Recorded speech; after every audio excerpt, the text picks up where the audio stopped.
Hello and welcome to our next reflection. We talk about looking after ourselves. Remember at the beginning we talked about the various parts of ourselves, the spiritual, the conscious, and the unconscious, and how all this has an effect on us. And in order to look after ourselves, we need to have and maintain the right balance between all of those areas of who we are.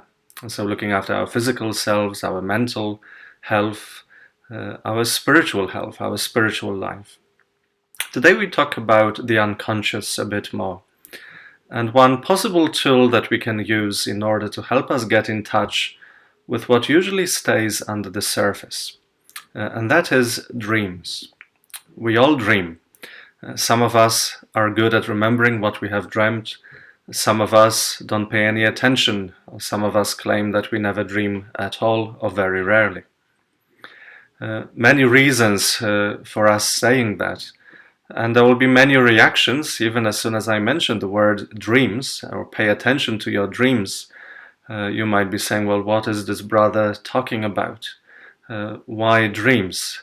And so our instinctive reaction to something like that may be, well, nonsense. All I would say to you is, bear with me and don't dismiss it so quickly. Remember, we're talking about the Lord communicating with us in so many different ways. In fact, everything contains a message to us. The whole of creation around us is a message from God to us, to admire His beauty, to recognize His wisdom, to acknowledge His power. And so wherever we open our eyes, we know that God is communicating something. When we look deep within ourselves, people like St. Augustine would help us reflect and recognize that we are the very image and likeness of God. And the very things we are able to do, the very gift of memory, is a reflection of eternity. And so we are created in this wonderful way. And so be open to the possibility that God can also speak to you, reveal something to you about what you need to address in your life, or maybe something about your past that you need to reintegrate in your life, learn to accept, maybe learn to forgive yourself for something you have done. All of these things the Lord can also do through our dreams. We have many examples of these things in the Old Testament and the New Testament. The obvious figures of the New, Saint Joseph himself. The Lord speaking to him through the angel in a dream. Joseph of the Old Testament. Daniel. Prophetic dreams. And so the Lord doesn't simply appear to people during the day and stands before them and gives them a message. He could easily do that, but He also does it through dreams. So those are obvious messages. Some needed interpretation, but these are obvious ways in which God speaks to us through our dreams. So a dream, whatever the dream may be, whether it's that explicitly religious as though it's coming from the Lord Himself, remember, we are doing this, we are trying to interpret whatever is happening to us in the light of our faith. So we're not just following a dream without the wider context of our spiritual life, of our Christian Catholic faith. So we have the faith to guide us, and we just want to be open to the fact that the Lord can say something to me. So the first thing to recognize and to gain something from this experience is to recognize that dreams can be of importance. They can contain useful messages for me.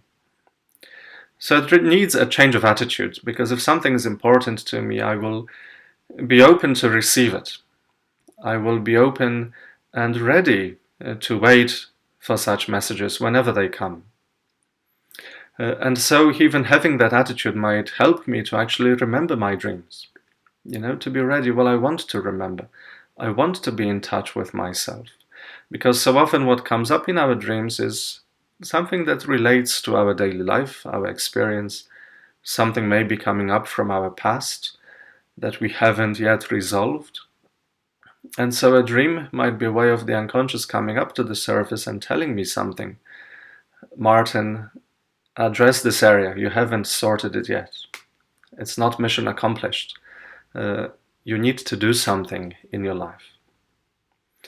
So the importance of having that attitude that actually these are important things.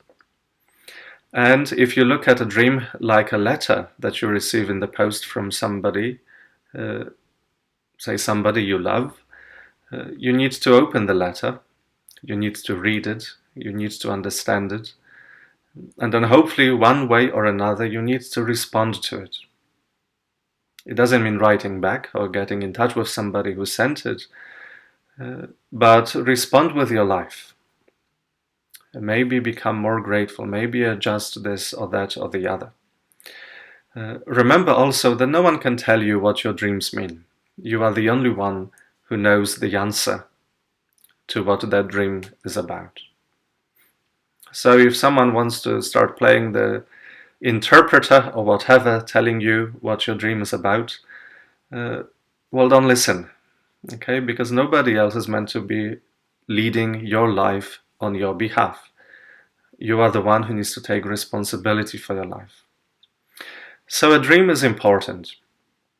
So first thing you can do to help yourself understand, well, what was this about, is to write a little report. So in the book here by Father Len, we talk about the dream report. Essentially, you're writing down all you can remember about what happened. Give the title to the dream. So in a nutshell, in one few words, what is this dream about? Ask yourself about the possible meanings of that dream and of the experience. So you can look at the themes that are there in the dream. Write them down. What were the actions? What was happening? Pay attention to the feelings that you have experienced during this dream. What were some key emotions you were going through? Or maybe something you are aware of as you wake up. There may be some strong feelings and emotions staying within you even after the dream is finished. And then you can ask yourself, well, what is the message for me? What is this telling me? What does it want to teach me in my daily life? And if you do just that, it will help you, first of all, to be more in touch with yourself.